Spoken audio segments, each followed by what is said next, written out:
কিশোর কিশোরীরা হোক অথবা হচ্ছে যে অনেক সময় বয়স্কদের ক্ষেত্রেও কিন্তু আমরা দেখে থাকি যে লোম থাকে। এই অবাঞ্ছিত লোম বলতে আসলে কি বোঝায় এবং এটি কেন হয়ে থাকে? 2006 একটা ব্রিটিশ অ্যানালাইসিসে দেখা গেছে যাদের অবাঞ্ছিত লোম থাকে তারা সপ্তাহে 104 মিনিট শুধু এটার ম্যানেজে বা এটাকে নিয়ে পিছনেই তারা সময়টাকে অতিবাহিত করে। আচ্ছা।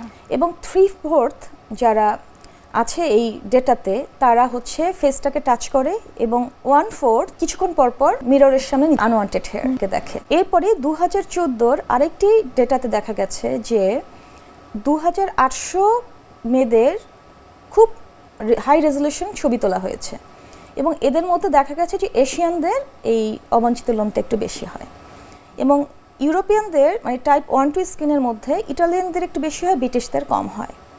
তো সেক্ষেত্রে আমরা দেখছি যে এটি অনেকটা কারণ আমরা এথনিসিটির উপরে ডিপেন্ড করছে যে সাউথ এশিয়া, মিডল ইস্ট এশিয়াতে এটা একটু বেশি হয়। অবাঞ্ছিত লোম কিন্তু শুধু মেয়েদের ক্ষেত্রে না, এই আনডিজারেবল হেয়ার অ্যাটিপিক্যাল এরিয়াতে হয় আমাদের শরীরে, সেটি ছেলে মেয়ে উভয়ের ক্ষেত্রে, তবে নাম হয়তো ভিন্ন হয়।